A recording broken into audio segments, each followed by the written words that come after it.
This documentary is supported by EBRD.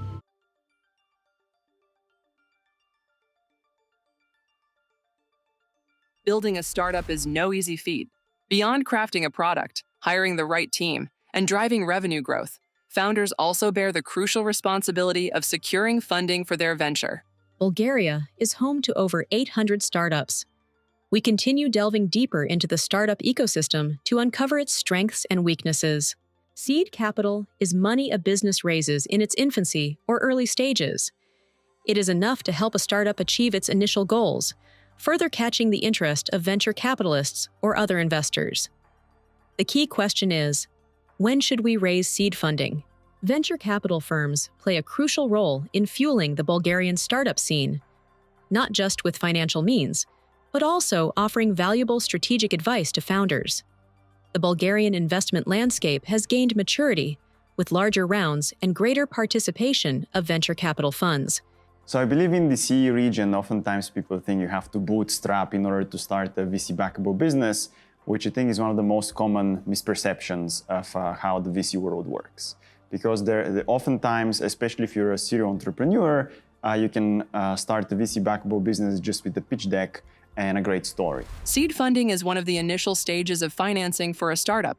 This funding is crucial for launching the business, but it comes with high risk since the company has yet to establish itself in the market. What are the traits that all seed founders share when taking their first step? Is it passion, resilience, a clear vision, or is there something else driving them forward? I think this is one of the most spoken about topics, about what are the core essential qualities that each founder must have, and everyone has an opinion about it. And in my opinion, grit usually beats brilliance. Meaning, I would take a gritty hustler every day rather than a brilliant tech guy. I'm not saying grit is the most important factor about a human being successful, but for a successful founder, I believe grit is the most important one. And grit is a bit hard to define, but let's say it's about taking a slap in the face every day and then going the next day and saying, okay, give me some more slaps, please. Research by Startup Genome reveals that approximately 90% of startups fail, with just 10% achieving scalability or profitability. There are things that founders could be missing out on in the process. We talk about qualities. A founder should be, above all, realizing that they should not know everything, and realizing that maybe they should seek professional advice. And to be more specific, I talk with a lot of clever IT engineers that are very deep into the problem that they're trying to solve. And sometimes I see them very detached from whether or not this product is actually solving a problem. One of the most critical hurdles for founders is validating their idea. In fact, for many, the true validation comes not just from market feedback, but from securing that all-important seed funding. But even with funding in hand, the road ahead is far from smooth. In the seed stage, the company is still looking for this product market fit. And even if they have, let's say, a sizable revenue or several clients, if the use cases and the clients are not the same, if they are heterogeneous, this might be a false sign of a product market fit. And we as investors and we think that entrepreneurs should not mistake for a product market fit. Another thing that is a potential red flag for us is the integrity of the founding team and what references do they have. We would usually ask people that have worked with them or that they know to say something about them and their personality and character. Navigating the world of early-stage funding is complex. What do founders need? I think it starts with the fact that you first need a team which is exceptional in some way, because the VC business is a game of outliers. They're looking for somebody who's what they call 3 Sigma person, a person who is top 1% in something. And you need to start with some soul searching to understand what's your special skill or quality. Maybe you spend 15 years hustling in the streets and selling to a specific type of, maybe you are an engineer who built this incredible new architecture, or maybe as in our case, we had very strong academic backgrounds from Cambridge doing PhD. So you need something unique and special that's gonna get people's attention. And once you have that, and you have a team which has different strengths, the next thing is to find the problem, which is an enormous problem. I mean, all of us want to work with great people, but the startup has limited things to offer. So that's also a really interesting and important challenge in the beginning. And of course, you have a lot of things to learn in the process, because most of us were doing this for the first time. So then definitely that was a challenge as well, how to handle all the input information that you get. And in the process of validating your idea, it's really important to be able to kind of aggregate the feedback that you get and select how to steer more or less the idea in order for it to grow into a product. At least because we were a product company, so for us that was important. And yeah, during this journey, you get a lot of feedback, but it might pull you in different directions. And sometimes it might be isolated just for one particular client. Sometimes it's a general one. So yeah, this kind of ability to select the feedback which to follow, at least in the beginning, it's really important. Probably the first and most important step starting, I think, any company. And it first starts with understanding who you are and what your strengths are. And in my case, I knew I was gregarious, I loved talking to people, I loved seeing great ideas and finding problems they can solve and seeing opportunities. And what I needed was somebody who could ground me, somebody who's very focused, super deep into the technology, and wanting to actually build the things and go very deep into creating the things, and somebody who can say no, where I'm the person who says yes, and I see the value. My partners see the risks. They see how something is going to fail. They see the world from a completely different lens. And that's what makes us a great team. I would bring great ideas. They would shoot down 9 out of 10 of them, but the one that they can't shoot down, we know it's a good direction to follow. The right approach and understanding in raising seed capital can set the stage for long-term success. In this section, we'll dive into essential tips for securing seed funding, straight from investors and founders. I've only seen a couple of business plans that have actually managed to be close to the projections. Otherwise, they're just suggestive numbers, and I don't care to go into the numbers anymore. So any presentation, when you pitch to an investor, especially if you're early stage type of company, there's a lot of hope value into it. So it needs to be very brief, first of all.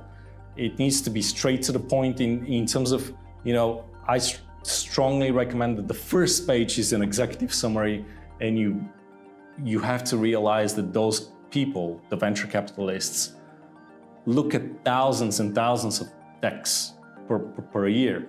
And therefore, if you don't catch their attention in a span of 10 seconds, they will never read the rest of it. There should be an executive summary at the beginning telling you what the problem is, who's solving it, and how. That's it. And obviously, what I'm looking for. Because I've gone through pitches which go on and on and on about the problem that they're solving. They give it to me. I'm supposed to be an investor in such a company, and I don't know what they're looking for. I don't know if they're looking for 100,000 or 1 million. With what instrument they're trying to say, at what valuation. So these are very important things to consider whenever you're structuring a plan, a presentation to any one investor. This is one of the lessons I learned from talking to previous founders. And I think that maybe the number one lesson is go and build a network of other founders who've already been there, because most founders want to help other founders. And the reason for this is somebody helped them.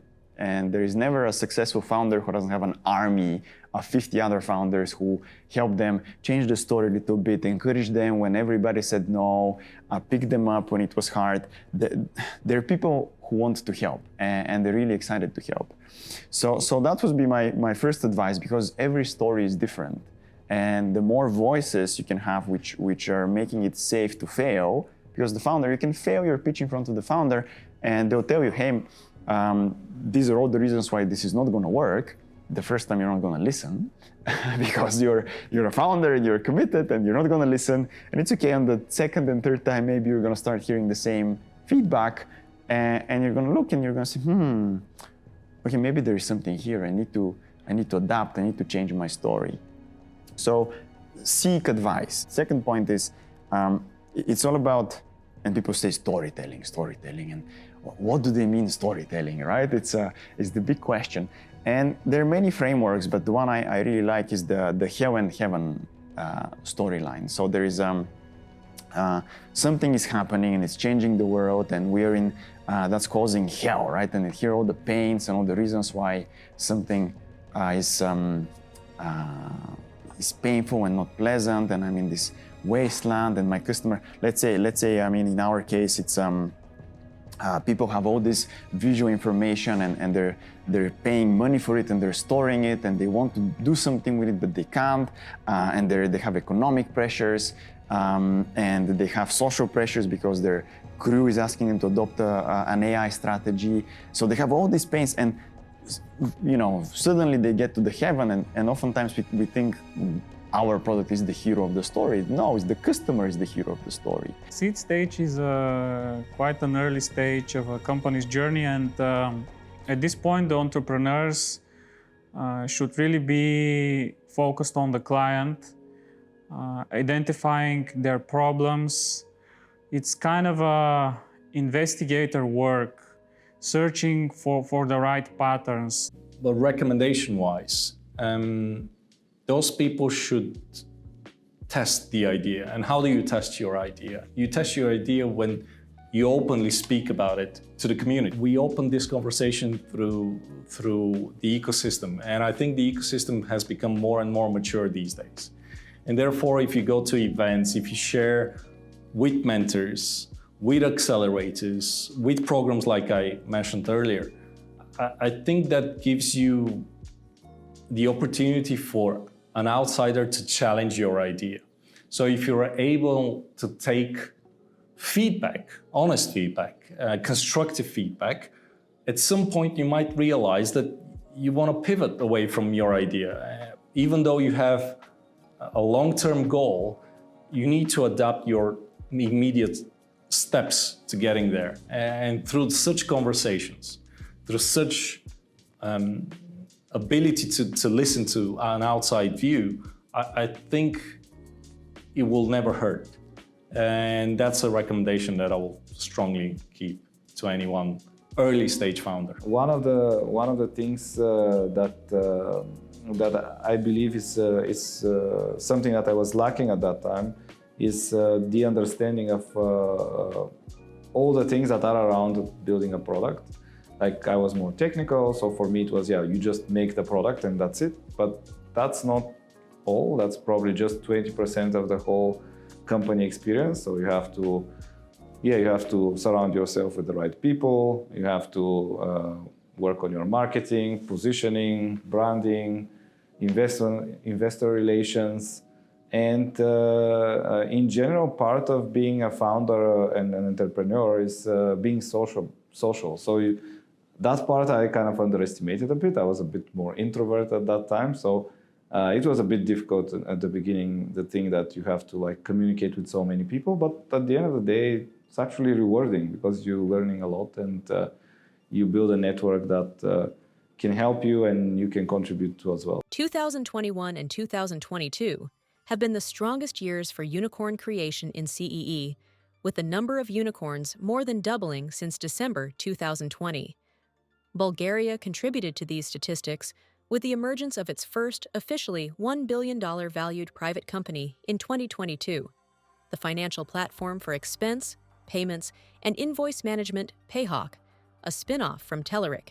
For us, the community is a very important part, and actually we view ourselves as an investor to be one of the focal points of this community, and we try to mobilize a lot of resources, but a lot of these resources are actually community resources, and the sharing of knowledge, the successful founders giving back to the next generation of founders. We have seen this and it works, and it's very important. We always give the example of the Tenyks founders who are really engaged, and their example is now adopted by other entrepreneurs that get engaged with the ones coming out afterwards. We think that it's not possible to be successful if you don't step upon the success of the people before you,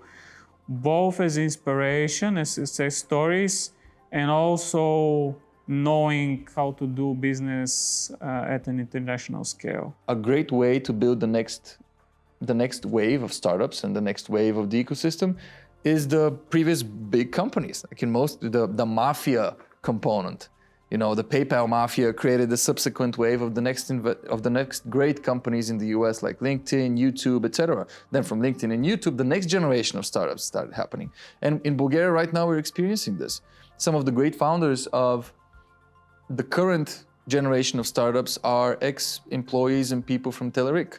Like we get the Payhawk and Office R&D even, like some great examples of companies that have been sort of birthed through that initial big company that exited. And now we're going to be very excited about what happens with the Payhawk Mafia, for example, or hopefully LucidLink Mafia. LucidLink is another great example of a company that's growing. So I think that all the components are there. And especially now next year, there's going to be a huge wave of capital being deployed for the next 5-6 years. So we'll have a lot of the components there. Now we just have to work on the supply of great startups. As we close this episode on Bulgaria's entrepreneurial ecosystem, it is clear that the foundation is already established. The infrastructure, talent, and ambition are all here, yet the key challenge remains: fostering a steady supply of bold, visionary startups. Thank you for joining us on this journey through the seed stage.